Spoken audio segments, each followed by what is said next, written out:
nggak bilang kalau ibu baik di zaman dulu, tidak. Setiap kita kan punya kita fitrahnya itu, kita apalagi seumuran kalian ya, seumuran kalian kita punya fitrah untuk ketertarikan dengan lawan jenis dan sebagainya. Justru itu tantangannya, karena pada saat kalian pacaran, kalian benar-benar sedang menghabiskan waktu kalian untuk sesuatu yang tidak ada manfaatnya sedikit pun.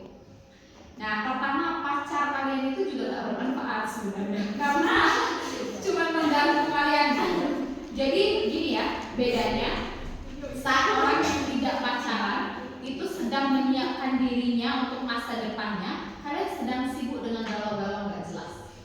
Apa contohnya galau nggak jelas, lama aja balas chat kalian, apalagi perempuan ya, karena perempuan itu berpikirnya pakai perasaan gitu. Kalau laki-laki pakai logika. Kalian udah uring-uringan gitu kan, pacar kalian aja dia main game, nongkrong sama kawannya gitu, kalian udah setengah mati di rumah. Jadi tinggalkan dan kalian gimana ya, kalau seumuran kalian tuh kayak masalah kayak itu tuh masalah besar ya kan, maksudnya besar banget, aku nggak bisa tanpa dia stres nanti aku gini gitu. Tapi padahal itu sangat bukan masalah, tidak ada masalah gitu. Kalian hanya perlu keberanian untuk meninggalkan. Karena ibu ibu membandingkan kehidupan ibu dengan teman-teman ibu. Ibu nggak bilang ibu bagus ya, tapi ibu suka belajar. Saya senang belajar, mau belajar intinya. Jadi dulu ibu pernah pacaran nggak? Bu pernah, tapi ibu nggak pernah over ya. Alhamdulillah nggak pernah over pelajarannya. Jadi ibu juga punya kilas balik dari kehidupan ibu gitu. Yang akhirnya ibu tuh benar-benar menemukan kalau pacaran tuh nggak boleh. Rumus pacaran yang nggak boleh itu ibu bawa terus sampai ibu menikah. Maksudnya gini, ibu nggak pernah pacaran sama suami ibu, tidak pernah sama sekali. Bahkan kita tidak pernah jalan berdua, chatan berdua sebelum menikah. Nah jadi ibu mengistilahkan rumah tangga kami itu adalah rumah tangga yang membangun cinta. Jadi ibu tidak pernah jatuh cinta pada suami ibu, karena jatuh cinta itu identik sekali dengan rasa sakit, rasa tidak nyaman, namanya jatuh kan. Tapi ibu membangun cinta dalam rumah tangga itu. Jadi hari demi hari itu ada hal baru yang ibu pelajari dari suami ibu. Tapi kalau kalian berpacaran, bayangin kan, kalian sudah mungkin jambak-jambakan mungkin gitu kan, perang-perang gitu. Jadi nggak ada nothing special pada saat kalian menikah. Tapi ibu pada saat ibu menikah itu pertama kalinya ibu bersalaman dengan suami ibu. Jadi kayak spesial sekali lah pernikahan itu, jadinya sakral sekali gitu. Dan itulah didoakan sama malaikat, dan itu terbukti sekali. Jadi kawan-kawan ibu yang dulu sedang sibuk pacaran, pada saat ibu sudah lulus tes PNS gitu, mereka masih disibukkan dengan hal yang tidak jelas. Jadi pada saat kawan-kawan ibu misalnya jalan sama pacarnya, ibu sedang ikut kajian gitu. Mungkin ibu bukan orang soleh ya, karena ibu tidak soleha, makanya ibu ikut kajian. Ibu dulu kuliah di Malang kan, jadi di Malang terus aura dekat dengan Allah itu dekat sekali. Jadi ibu ngambil pelajaran, jadi ibu kalau melihat kalian pacaran terus kan uring-uringnya, ibu ketawa sekali, karena hidup tuh gak sesempit itu guys. Ya kan, hidup tuh gak sesempit itu gitu, kalian tuh masih panjang gitu. Jadi ibu ibu itu jomblo, tapi ibu tuh dulu yakin sekali ibu akan menikah setelah ibu ujian tesis. Saya kayak kalian setelah ujian menakasar ya, sebelum ibu wisuda, ibu pengen pada saat wisuda ibu sudah punya pasangan halal. Itu selalu ibu doakan, dan bukan atas sama siapapun yang ibu tunggu, meskipun ibu jomblo. Tapi itulah ya, Allah itu tergantung prasangka kita. Jadi ibu tuh senang berteman sama siapa saja, termasuk cowok, tapi ibu menjaga sekali batasan. Kita chat gimana sebaiknya, seharusnya kita chat saja lah, yang penting-penting saja. Ternyata pada saat kita menjaga, Allah juga akan menjaga jodoh kita. Jadi kita memang akan dipertemukan dengan orang yang pas dengan kehidupan kita. Jadi kan nggak perlu risau. Jodoh itu bukan masalah kalian. Jadi nggak perlu dipikirin. Itu tuh bagiannya Allah gitu. Jadi kan nggak usah pusing-pusing. Kalau aku nggak sama dia gimana ya kehidupan? Lebih baik kehidupan kamu, dijamin kamu akan lebih baik kehidupan kamu. Karena pada saat kamu meninggalkan pacaran, maka kamu akan ke arah yang baik. Kamu galau kan? Coba galau itu kembalinya ke Allah gitu. Bukan karaoke, bukan apa gitu. Itu pasti akan nyaman sekali. Dan itu terbukti ternyata doa ibu itu. Jadi ibu kan selalu doa kayak gitu kan. Pokoknya habis ini aku mau nikah ya gitu. Habis ini aku harus nikah setelah aku ujian tesis. Jadi nanti aku wisuda dan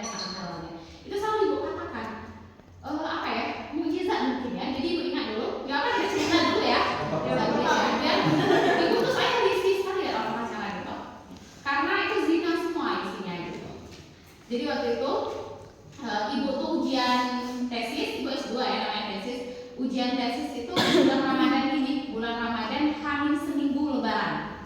Hamil seminggu lebaran ibu ujian. Ibu udah gak mau pulang gitu kan. Waktu itu tuh awalnya pesawat itu sedang naik-naiknya. Kalau ibu bolak-balik Malang Kerinci itu pulang perginya 5 juta gitu kan. Ibu paham dengan perekonomian keluarga gitu kan dengan segitu.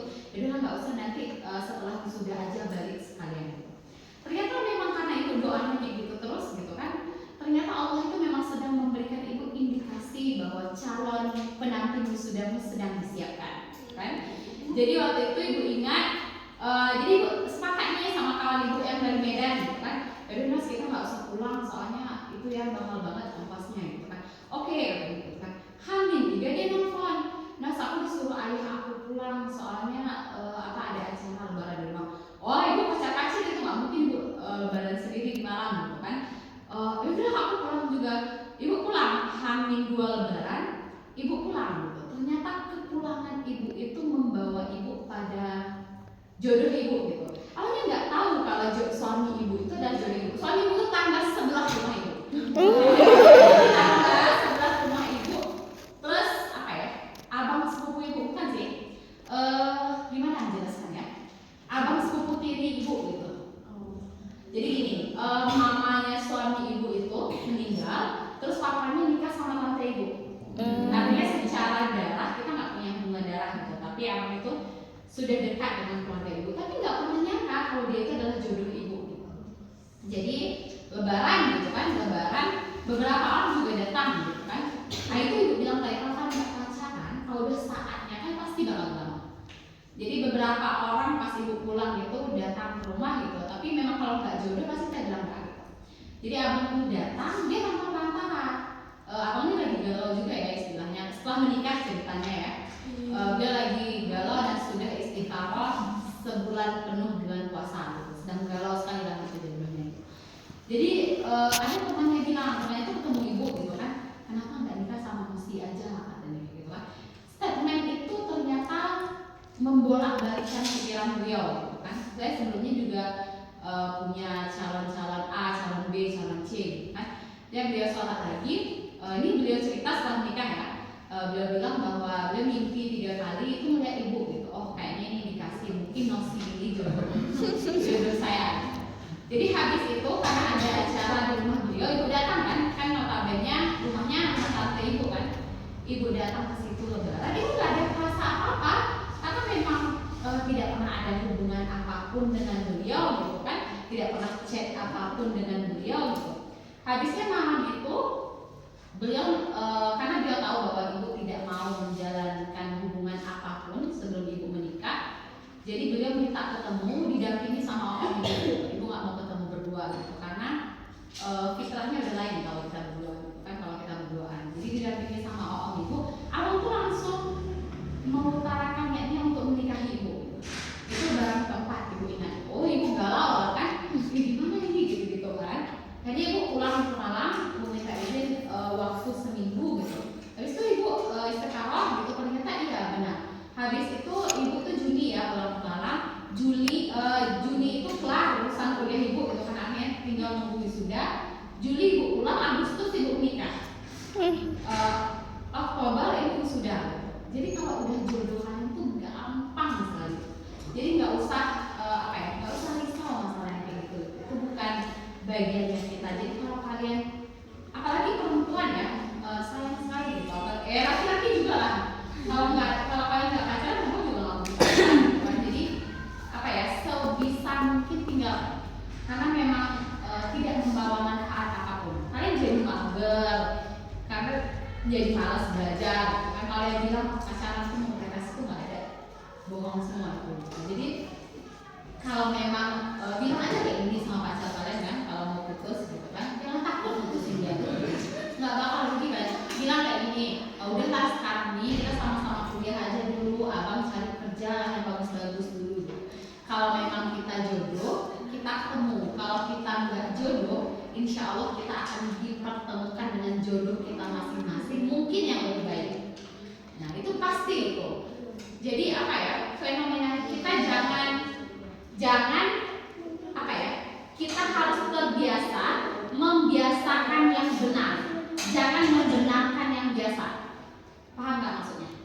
Jadi biasakan yang benar. Pacaran itu nggak boleh, berarti biasakan itu.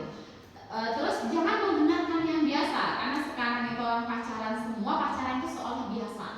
Padahal pacaran itu luar biasa sekali efek negatifnya itu, luar biasa sekali. Karena pada saat kalian memikirkan itu kan sudah zina pikiran. Pada saat kalian chatan itu meskipun di ruang chat itu sudah berduaan gitu dan sebagainya. Itu akan apa ya? Secara signifikan itu akan mengacaukan pikiran kalian. Kalau kan kacau pikirannya, apa ya? Hidup itu nggak sesempit itulah intinya gitu. Jadi kayak bayangkan saja saat orang di luar sana sedang mempersiapkan masa depannya, kalian masih galau masalah pacaran. Nah, jadi sangat tidak membawa faedah apapun.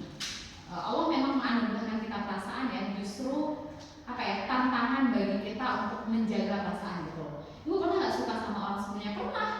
Justru ibu juga kayak gitu. Jadi kayak kalau ibu suka sama orang, ibu istighfar sekali.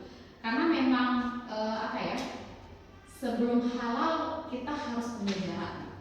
Sebelum kita halal. Jadi biar pernikahan kalian itu terasa sangat sakral. Ibu gemetar ibu pas nikah itu. Karena ibu nggak pernah ketemu sama dia sebelumnya gitu. Bayangkan kalau kan sudah pacaran bertahun-tahun lagi, udah muak banyak dia dari situ kan. Ya kan? Coba lihat tuh kasus ada berapa persen kasus orang cerai didahului dengan dia pacaran? Hampir semua. Kenapa? Karena pacaran itu bukan proses pengenalan.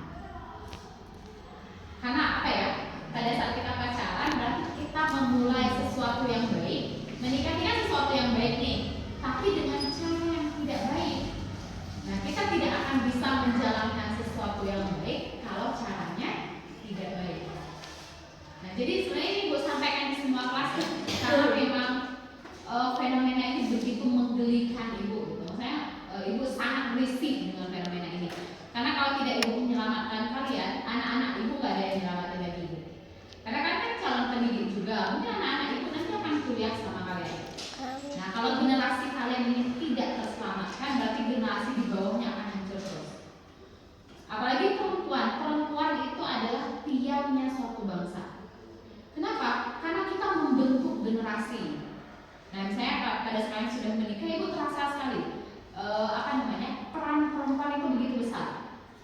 Kita bandingkan saja ya, anak yang dibesarkan oleh tangan ibunya dengan anak yang saya dititik sini, dititik sana, itu kan tidak. Jadi kehadiran ibu itu sangat penting bagi seorang anak. Bayangkan kalau ibunya ugal-ugalan, gimana anaknya? Ibunya baik aja, itu anaknya belum tentu baik. Apalagi ibunya tidak baik. Nah, jadi masa depan kita itu jauh begitu, jauh, masa depan kalian itu masih jauh gitu.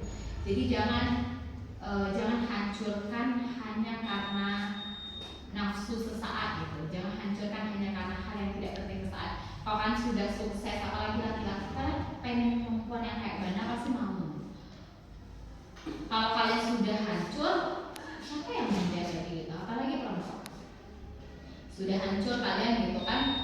Coba deh, ada banyak ibu nggak apa ya ngomong vulgar sedikit kayak gini gitu, karena emang terjadi gitu. Ada berapa banyak kasus kehamilan di luar nikah gitu, terus mereka dinikahkan habis itu cerai. Coba cek kenapa banyak.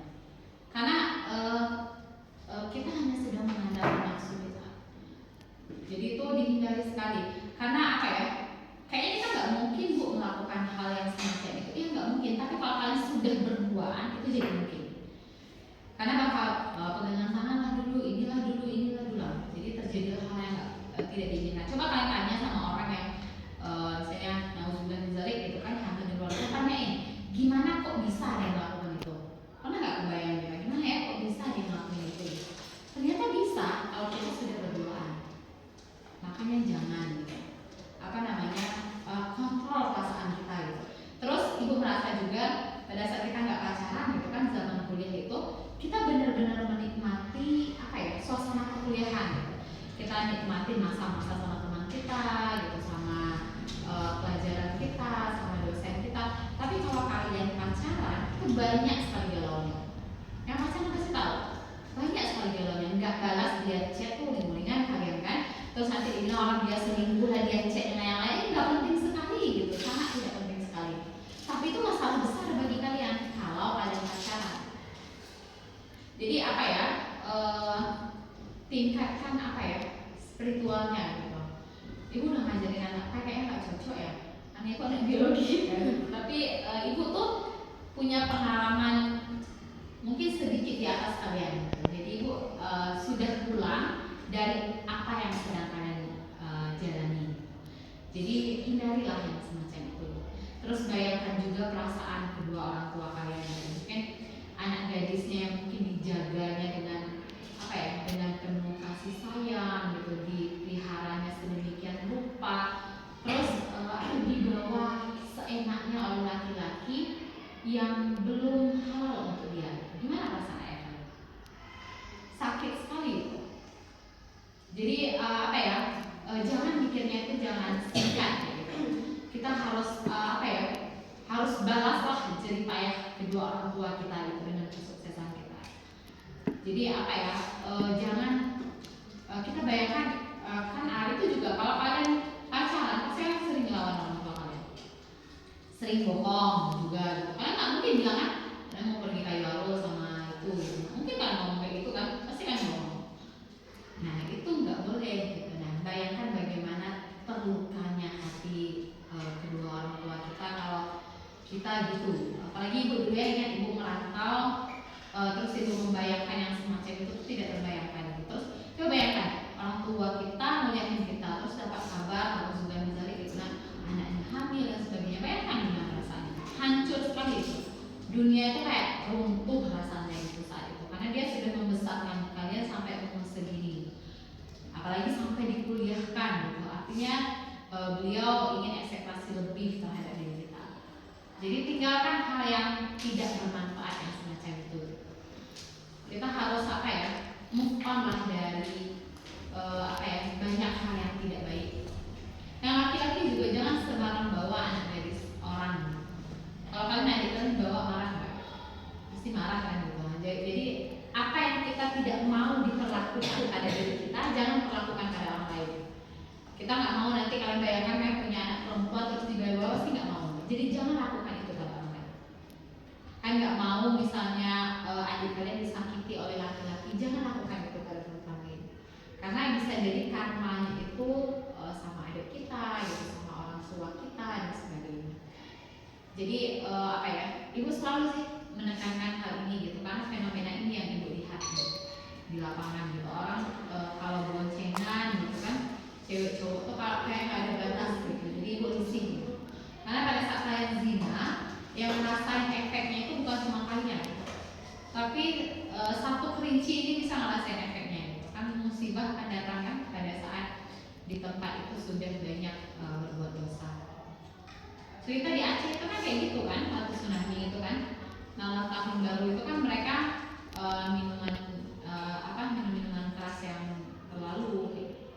Jadi gitu. Jadi ibu sampaikan ini, saya pengingat juga ya untuk diri ibu gitu. Jadi sudahlah nggak usah mikirin yang hal yang seperti itu. Kalau memang jodoh kalian itu akan datang di tempat dan waktu yang tepat. Jadi apa ya? Jangan hancurkan dan jangan habiskan masa muda kalian untuk sesuatu yang nggak punya manfaat sama sekali. Karena nanti kalian bernikah, kalian tak akan menertawakan kalian yang dulu. Ngapain ya kayak gitu dulu? Kalau orang bucin itu kan nggak jelas itu, logikanya kan nggak jalan itu. Kalian bisa aja kan datang tiba-tiba ke rumah cowok itu kan nangis nggak jelas gitu. Itu kan ada saya kawan itu pernah kayak gitu dulu. Dia bilang kalau kamu putusin aku bunuh diri. Terus apa jawab cowok itu? Aku ambil pisaunya bunuh lah. Jadi nggak usah lah kayak gitu. Jadi apa ya? Seberat apapun rasanya, saya kan lagi pacaran sekarang. Seberat apapun rasanya kalian meninggalkan, dia tinggalkan. Karena kalian harus belajar mengikhlaskan yang berat itu. Gitu. Karena itu tuh apa ya? Bukan masalah lah itu tuh kan, putus dari pacar kalian itu nggak ada masalah sama sekali. Asal kalian bisa mengontrol emosi. Ibu juga dari sana aja sampai ibu punya